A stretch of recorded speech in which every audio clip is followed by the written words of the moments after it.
এর ভিতরে অমূল্য একটা রত্ন আছে, প্রায় 7 থেকে 8 কোটি টাকা। এটা জ্যাম নয়ক আমাকে এটা উদ্ধার করতে হইব, ঠিক আছে? বন্ধু, এটা জ্যাম নয়ক, এটা আমাকে উদ্ধার করতে হইব। তো এটা উদ্ধারের কাজ আমাকে এখন থেকেই করতে হইব, চল। চল।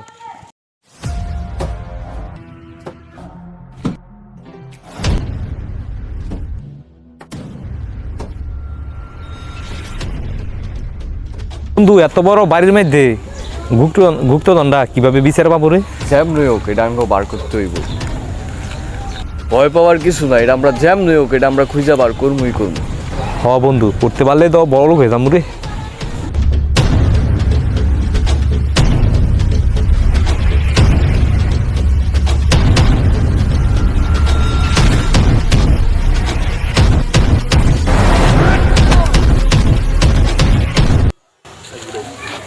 ওস্তাদ অনেকদিন ধরে তো চিন্তা বিনতে করতে পারতাছি না। আমারও তো পরিবারের সমস্যা, গোলাপান করে খাওয়াই তারি না। ওকে একটা দান্দা বান্দা করতেই হইব। একবার ফালাই দিব, ফালাই বুঝছেন নি বস। চল আয় আমাদের মিশন শুরু করি। সর্বপ্রথমে আমরা রাজবাড়িতে যাব।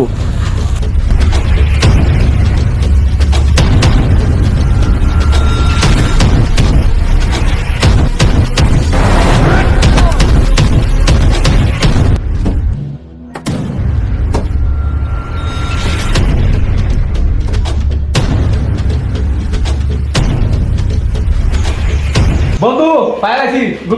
কি করছ বেটা? কই গুপ্তধন? ওই যে গুপ্তধন, ওই যে। আই শালা কাম হয়ে গেছে গা।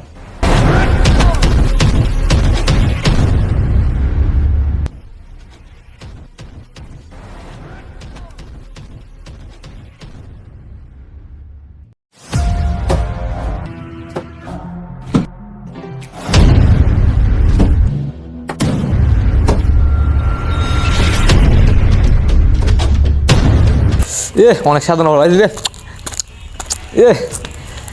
আমরা মানে বাংলাদেশের সবচেয়ে ধনী। ও পাইলাছি রে।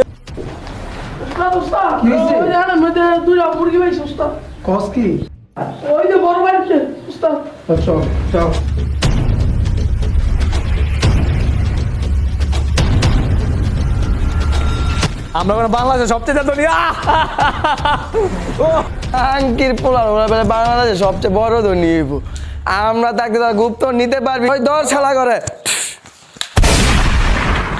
ধরে লই আয়, ওরে ধরে লই আয়। কিরে এটা কি? এটা কি সেই জিনিস যে জিনিস এখনো বাংলাদেশে অনেকে খুঁজতেছে? হা হা হা, আমি এই বাংলাদেশের সবচেয়ে বড় ধনী হয়ে গেলাম। মেয়ের নাম রিয়া, আঙ্গ স্যারের বিয়া, মেয়ের নাম রিয়া। আঙ্গ স্যারের বিয়া। এখনো তোমার বিয়ে হয় নাই, মাত্র দেখতে আসছে। Hello CID. চুপ করো, ফোন আসছে। তোমরা তো বেশি কথা বলছো। হ্যালো, হ্যাঁ জি, আমরা সিআইডি বলছি। কি হয়েছে? লাশ কোথায়? এটা রাজবাড়িতে। এখনই আসছি। অভিজিৎ খুনটা কি করতে পারে তোমরা কি জানো? এর মধ্যে একজনে আছে সবচেয়ে খুনি, এইটা হচ্ছে বালের পাঠান। এর পাঠান হ্যাঁ তো গুল্ডি মারে। গুলটি মারা ফির লাগাবার পিছনও মারে। তোমাদের এই স্যার কখনো ভয় পায় না। স্যার আমরা জানি, ওই আগের বার মাইর খেয়েছি স্যার। নাম আমার সাইল ফ্রম থাইল্যান্ড। চলো। ডনকে চিনলি, মনকে চিনলি, সোনাকে চিনলি না। ভুলে যেও না তুমি সিআইডি দয়া। সিআইডি আমরা লাশ তদন্ত করতে আসছি, এখানে গান বলা যাবে না। স্যার আপনাদের চিপে যায় কি করেন বলে তুমি নাকি স্যার? কি করে কেমন লাগে স্যার? ওই জায়গায় একটা লাশ পড়ে রয়েছে। চলো দয়া, অভিজিৎ লাশ তদন্ত করো। স্যার লাস্ট তদন্ত করে দেখলাম লাস্ট মনে হয় জেতা। গাঞ্জা খেয়ালি নাকি? ওস্তাদ আমি থাইল্যান্ড যাবো, চা খাইতে। আমার একটা প্রাইভেট হেলিকপ্টার লাগবে। থাইল্যান্ড যাবি ঘুরতে? তবে আমার প্রাইভেট হেলিকপ্টার লয়ে যা। আচ্ছা ওস্তাদ আমার 1 কোটি টাকা দিতে হইব। 1 কোটি টাকা কিনবি? আমি দুবাই যাব। আমার বাসা থেকে নিয়ে যাস। খা খা খা আমায় চুষে চুষে খা, আমায় গিলে গিলে খা, আমায় চুষে চুষে খা, আমায় গিলে গিলে খা। হ্যালো জান, আরে তুমি কি কো? এখন আমি কোটিপতি, তোমাকে নিয়ে এখন থাইল্যান্ড ঘুরতে যাব। হ্যাঁ, আর কোথায় যাবো তুমি? যেখানেই যা তোমাকে নিয়ে ঘুরতে যাব। তোমার জন্য আইফোন একটা পাঠাতে হবে। আচ্ছা, কালকে আমি একটা আইফোন তোমাকে গিফট দেব।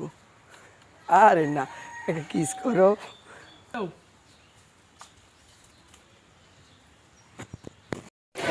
তাহলে চুরি আর ফোনটা ওরাই করছে, স্যারের কাছে ফোন দিই। Hello sir. খা খা খা আমায় চুষে চুষে খা আমায় গিলে গিলে হ্যালো দয়া, কি বলো? কই আছেন আপনি? খুনি তো পাইয়া গেছি। হ্যাঁ, সন্ধান পাইছো? এখনই আসতেছি, চলো। স্যার খুনি সন্ধান পাইছি। কোথায়? চলো, হ্যাঁ।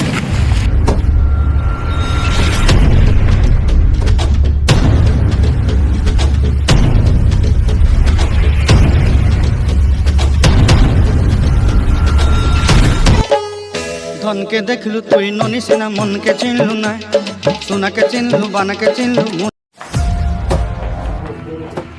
বালের পাঠান, এবার তো তোকে ধরে ফেলেছি। তোদের কত বড় সাহস, তোরা বালের পাঠানের দিকে পিস্তল ধরছস, তোরা কিন্তু চিপাই নিয়ে মাইরে দিব।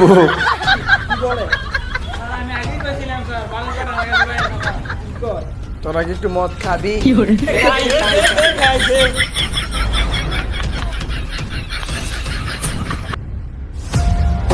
হ্যাঁ, পিস্তল নিল।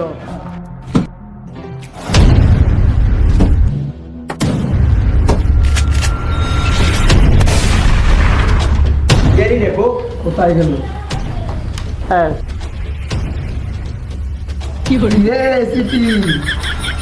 বালের পাঠান, তুই দেখ তো ভয়ঙ্কর, আমি আগে তো জানতাম না। আমার মাফ করে দে বালের পাঠান। তোর মাপ নাই এসিপি, তোকে এখন গুলি করে মেরে ফেলবো।